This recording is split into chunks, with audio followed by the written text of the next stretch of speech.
my new hair. Oh, so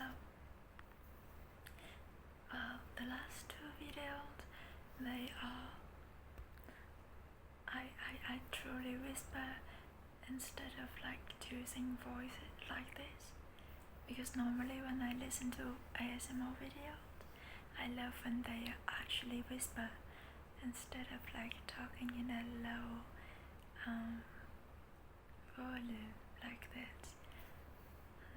But unfortunately, with all the tools that I have right now, including this and my phone, there are a lot of white noise, and I have tried all the ways, and still there is a lot of white noise. So for now, I'll embrace the white noise as a feature of my videos until I have a better mic. And also I will speak. I will speak in like a low volume like this instead of whisper, because maybe whisper will like too much breathing and you will not hear anything. And also I'll let the mic like far away. Maybe that's gonna be better. Maybe. Okay. And if you do not like white noises like the in the background, please, I thank you for staying here. And also, if you do not like that, you don't have to listen. Not like don't have to, you can turn back, you can click out. Yeah, I think I don't. Yeah. Okay, let's start with the last part of the first episode of Bedtime Story. The last part of healing the inner mischief, the wanna fight little boy. So the part 3, the third part, is the process of freedom.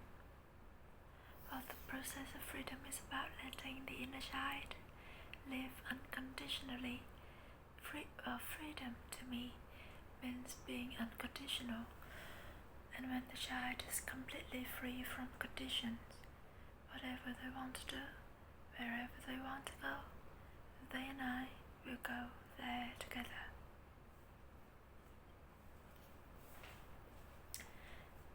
When I say unconditional, I don't know what I do with this, but I might do this. I think it's okay. I might do this, I think it's okay. And when we say unconditional, the first reaction is usually fear. The fear that if they have no conditions, will they become bad? Will they hurt others? Will they turn into little demons? Maybe. And that's okay. These are my children. I made a promise to myself. I will stand by my own side unconditionally. I will hold my hand unconditionally. Plus, these children live inside my mind. This is the one and only place they can truly be unconditional. In the physical world outside, there's so many abiding conditions. We have to eat, have to sleep, have to keep clean. If we fall, we scrape our knees. But here is okay. These children are allowed. They're loved. They're allowed to move towards whatever calls to them. without having to run away from anything unconditionally. Clash and deity. If you do wait, I asked softly. What are your conditions right now? What conditions do you have to meet in order to be loved, to be safe? The two children hesitated. It's not conditions, they whispered, but they didn't know how to describe it. The feeling of soaring freely, with nothing pulling them back, felt so average. They all once felt held back, like there was an invisible wall surrounding them. What does it mean? What does unconditional really mean? What does freedom mean?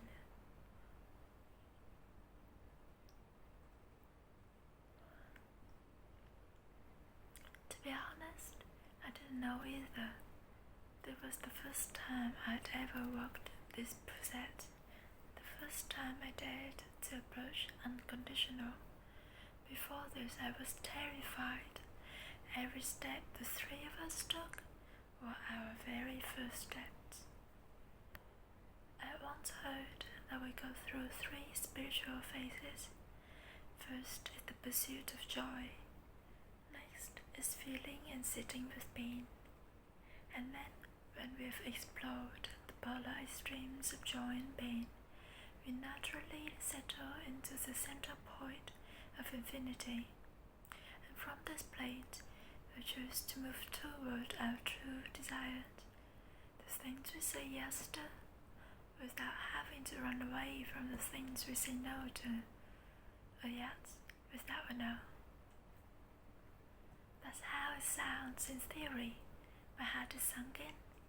Not yet. You have to stumble through the experience yourself to truly know. Funny enough, as I was writing this, something happened. My sibling walked into my room to do some work that, in my opinion, they should have done in their own room. I frowned, asking why they were making a mess in my space. I let Clash speak up. I let him frown. I let him be annoyed. It wasn't anything fatal. It was just expressing annoyance, just setting a boundary. And from this little situation, Clash, Diddy, and I realized something.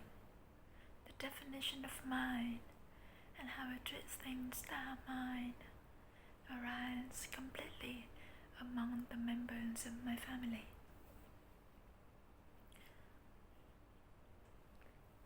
I deeply value my space, it's as if there's a towering fortress wall, complete with the wide moat, like a medieval European domain, shielding my space from the outside world.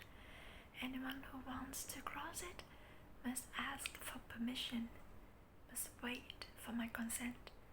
Without a permit, nothing can be done.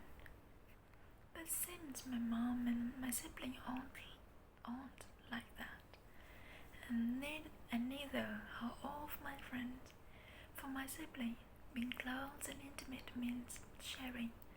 They want me to watch movies with them.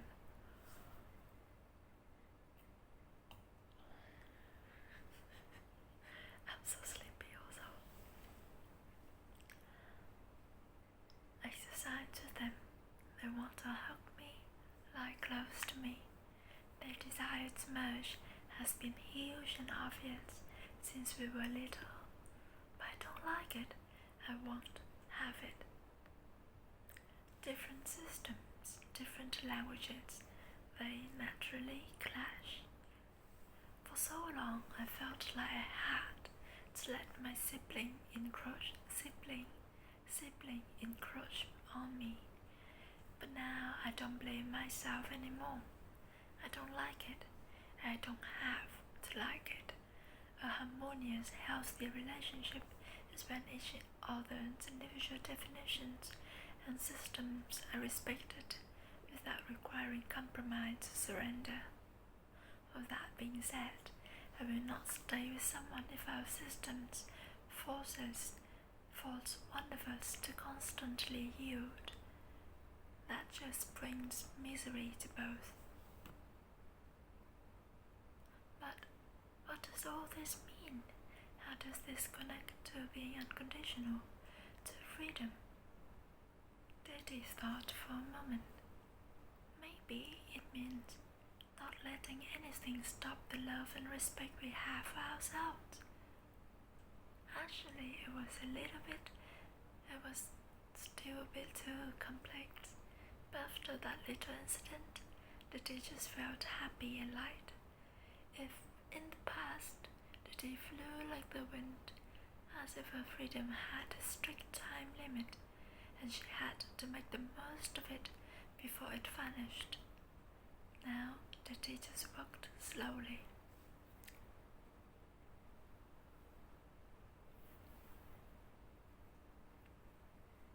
My throat hurts. Maybe because I chewed a lot of muscle here. I'm gonna calm down and talk lighter.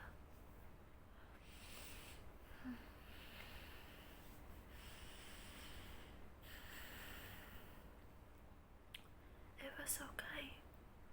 There was no time limit anymore, so that they could just savor every single step. Whatever happened. It wouldn't stop her steps overjoyed. The situation that just happened made Clash look back at the past. Clash no longer felt the need to violently erupt in anger like before, because his anger wasn't tied up or suppressed anymore. Naturally, I think me moving recalled small white noises. As if unnaturally, Clash's big anger became steadier and more satisfied, as if it could just be expressed exactly as it is, so it just flows out slowly and naturally. Sometimes it all just starts with a side glance. Why aren't you choosing someone else's themes without asking? Clash no longer needs to be that serious try to forcefully change someone else's behavior. It just operates on cause and effect, gradually scaling up his reaction.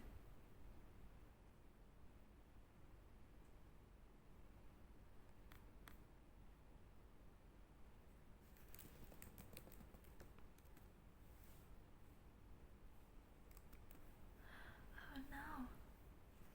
Clash realized that the rule "you're not allowed to be angry" no longer bowed him, and within that relates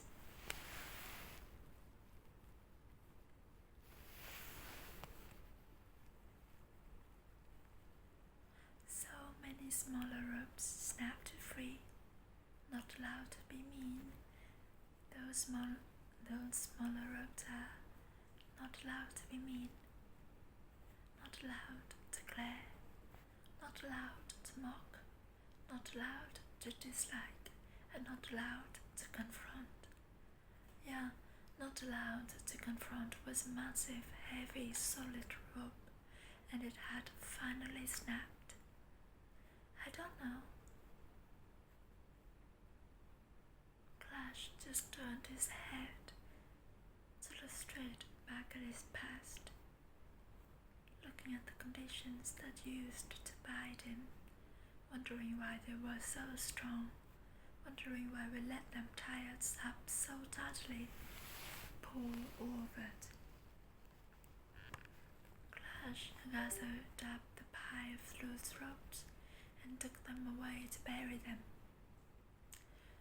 I'm returning them to the earth, he whispered. If Clash was looking at the past, Diddy thought she finally dared to look straight into the future, at the path ahead of her.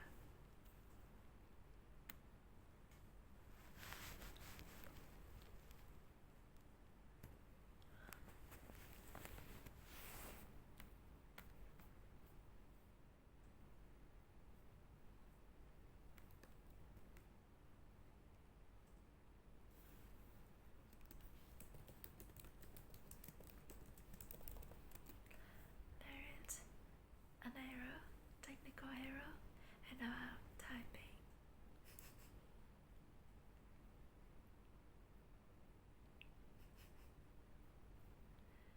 Yeah, I initially wrote this in Vietnamese, and I have posted the Vietnamese version in my blog. Yeah, I'm sorry, in my blog, and now I'm using AI to translate it into English, and they have a little error.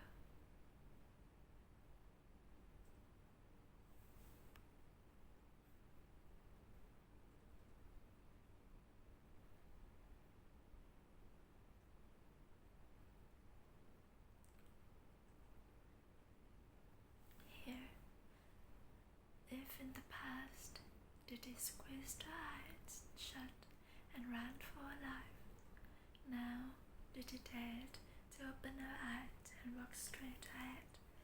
Running straight is fine, stopping is fine too. The things that might be no longer scare her half to death. No longer scare her to death. Diddy just kept stepping forward. She's taken a few steps already, stepping slowly until she gets used to it.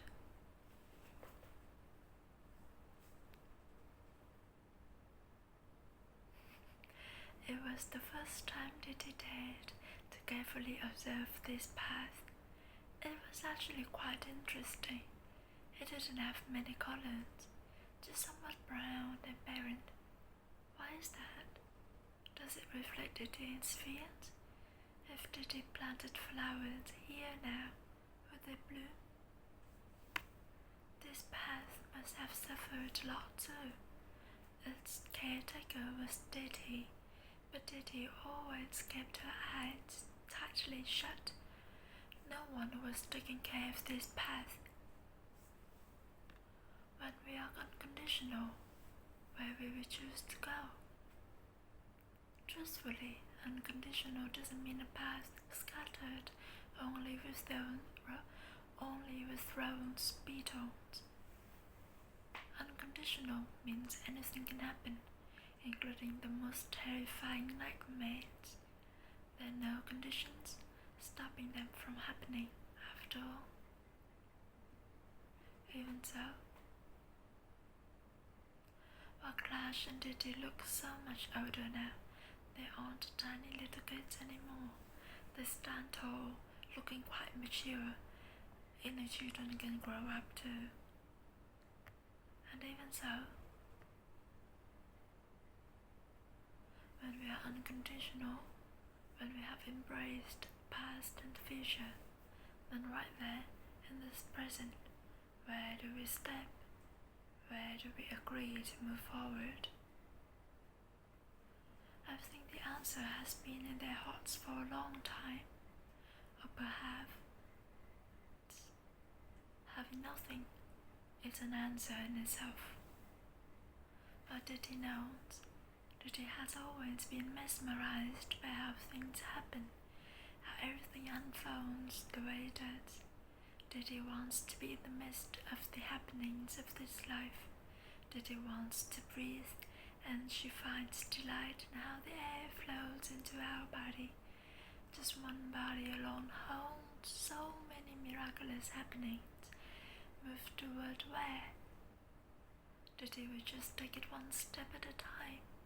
It doesn't matter which road, Diddy wants to feel every footstep, wants to see everything appearing around her. Standing still is fine too. Just gazing at everything in this very moment is already hard enough to fully wrap.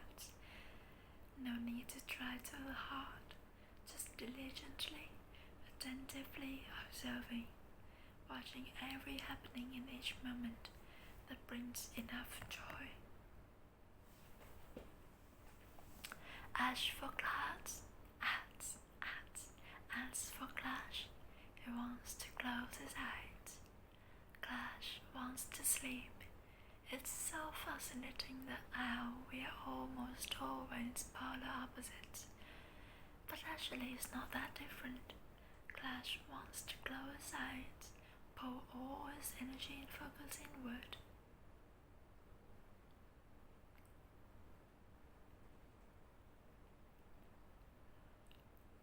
Clash breathes to his own rhythm, not letting himself be pulled by any thoughts that he hasn't actively permitted or agreed to, not letting himself be crushed by pressure while remaining completely passive.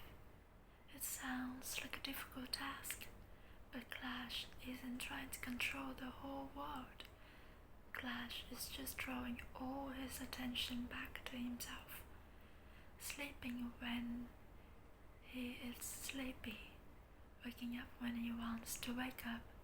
If there's an appointment, a promise, Clash will make promises that suit him best first, and then suit the others. It's not about controlling himself, it's about harmonizing, listening and protecting himself. Clash will stay right here, putting down roots deep within my soil, within my soul. And Diddy will step forward and dissolve into every corner of this moment, every corner of the air. We are separating, but we remain deeply connected, they said. In our heart, in your heart, I am there, and whenever you need me, I will appear. We are one, and we are two. No need to say see you later, no need to say goodbye. We have never been separated. We are just walking the paths we always wanted to walk. That doesn't mean we are torn apart. I said, sending you love, power and freedom, they whispered. We are going now. I'm here. I am here. Clash turned into a sturdy tree right in front of me. Don't worry, if I wants to, the little boy will just pop up right in front of me again. And don't worry, I have absolutely no problem with this sturdy tree in front of me. Diddy turned into a cool, refreshing breeze, becoming the very air surrounding me. Freedom isn't as dramatic and intense as I thought. It's just appears, simply like that. How will I be different after this healing journey? I don't know yet. I think I am vastly different, incredibly different, but it will take something happening for those differences to be acted out. It won't be long, it's coming soon, and probably in just a few minutes, the moment I stand up from here. I chose to make peace with this little boy first, because I was so terrified of confrontation. The boy that wanna fight, the Clash the boy. I was scared of being scolded, scared of arguments, scared of everyone's comments.